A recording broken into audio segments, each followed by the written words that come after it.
poursuivons en ce 6 août 2016. Nous parlons beaucoup d'Ève, ma fille divine, née dans cette incarnation, parce qu'elle porte en elle l'énergie du Christ nouveau. Je ne peux pas dire comme moi exactement, mais c'est la porte du renouveau. Son acte est important. Elle est soutenue par tous, par tout le groupe des chevaliers de Clé du Futur, mais également tous ceux qui portent en eux cet espoir de renouveau, cette vie juste, l'amour infini et la volonté. Parlons de la volonté qui nous habite. Nous ne pouvons rien entreprendre sans cette volonté. Pourtant, si nous ne manifestons pas d'amour, notre volonté sera dure et sera plutôt un encombrement, un danger pour tous.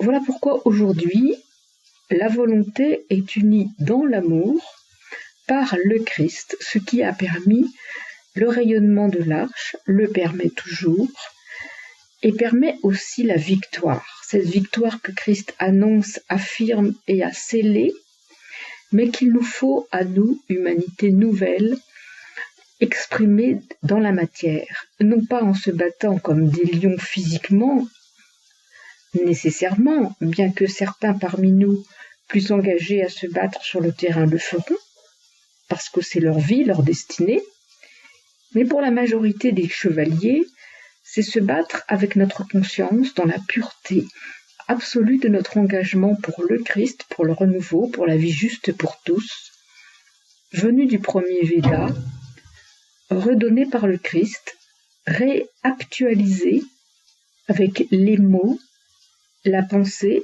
la maturité de l'humanité nouvelle. Voilà pourquoi les écrits sont présents, et la volonté et l'exigence de Christ pour son groupe, pour ceux qui doivent le servir, qui sont destinés à aider le plan aujourd'hui. Christ aime les rebelles dans la mesure où ils ont la puissance de volonté en eux. Mais il a au début, il y a donc pas mal d'années, puisque c'était en 2009, oui, à partir de 2009, construit des vagues de groupes de disciples en même temps qu'il les a enseignés. Cet enseignement a été donné dans Clé du Futur, que vous pouvez donc trouver, afin de vous aligner point par point dans la méditation et compréhension des écrits. Malheureusement, peu ont tout lu, et les nouveaux qui arrivent devraient être prêts. Il n'est plus temps de les enseigner, il est temps d'œuvrer concrètement pour le plan immédiat, dans l'urgence absolue. Ce R1, elle aime là en monade, et toutes les monades, portées par des corps masculins, n'arrivent pas à être en paix. Pourtant, il y a ce désir absolu de servir le plan divin et Christ, mais il y a une forme de rébellion dans la puissance qui passe par le corps physique et la conscience. Elle aime l'a vécu, pourtant auprès de moi il a porté le plan dans une souffrance totale, et mon fils divin Kevin, qui a les mêmes rayons que Hélène,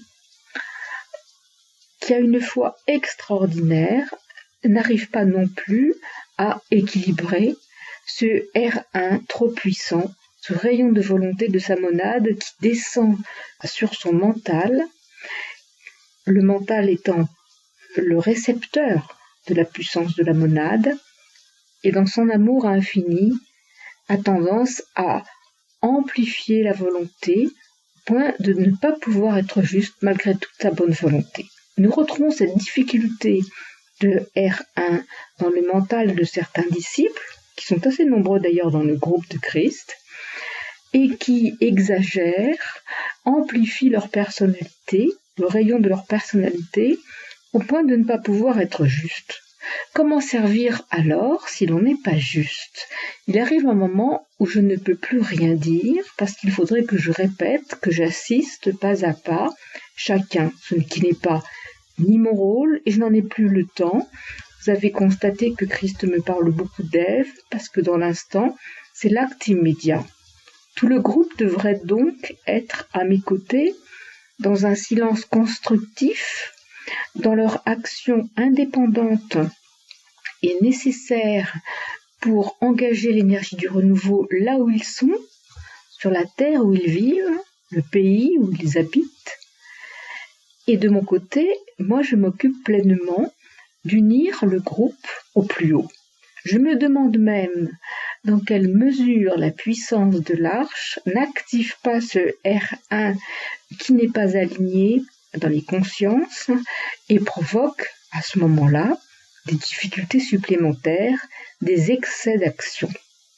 Les excès d'action au sein de Clé du Futur, voulant représenter l'association et surtout porter la parole de Christ, demandent absolument une qualité d'alignement, une précision dans la parole et dans chaque geste, sachant que nous sommes tous jugés, portant une part de la parole du Christ. C'est très très important. Je sais bien que Christ aime les rebelles, mais pas au point de devoir les porter toute leur vie.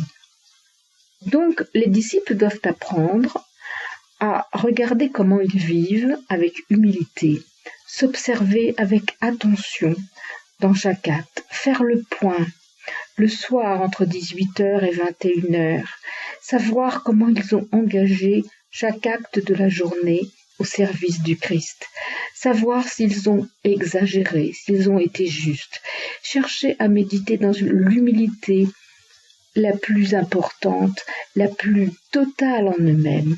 Mais sont-ils alignés? Sont-ils vraiment humbles? Comprennent-ils vraiment ce que je vis? Je n'ai plus le temps de m'occuper de chacun. Au contraire, tous devraient m'apporter leur aide. C'est l'aide pour le Christ. Moi, je le sers. Chacun doit le servir au mieux.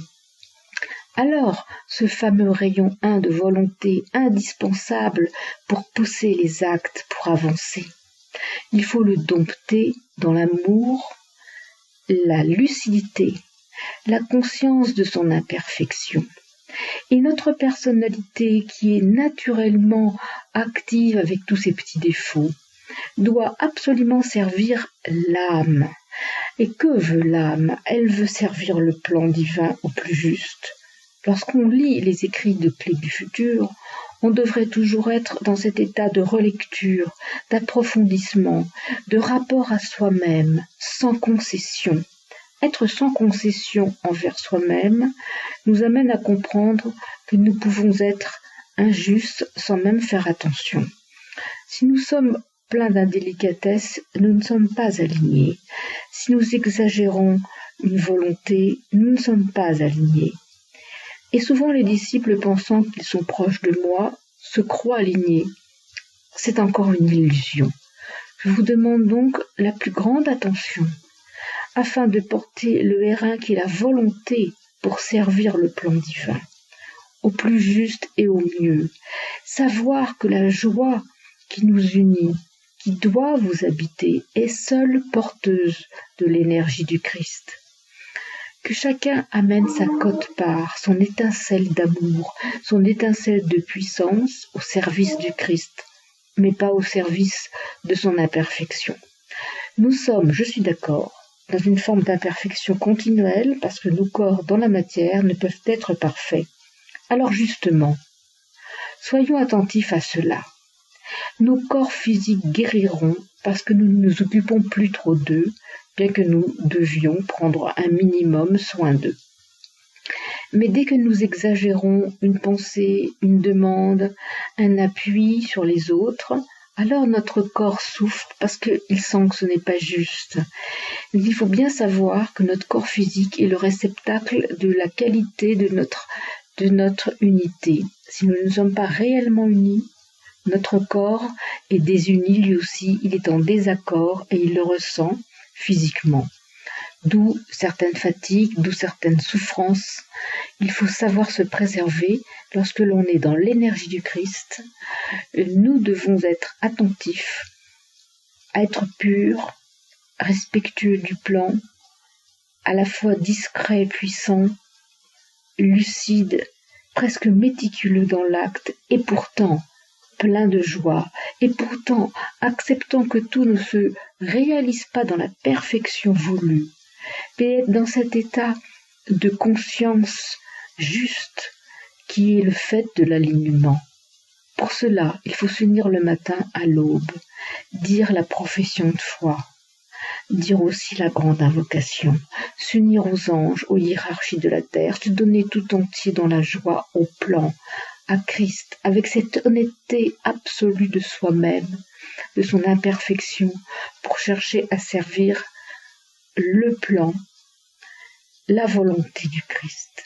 Il a donné tout ce qu'il fallait, il faut lire et relire les écrits nouveaux qui nous habitent, nous unissent, nous renforcent dans le futur de l'humanité, dans notre groupe de Christ aujourd'hui. Et cette chaleur humaine et divine est nécessaire à notre force et notre joie. Je vous unis, vous associe à ma joie, en vous demandant puissance et courage, en vous demandant de donner aussi des nouvelles, vous, groupe de Christ à mes côtés, sans attendre que je réclame quelque chose.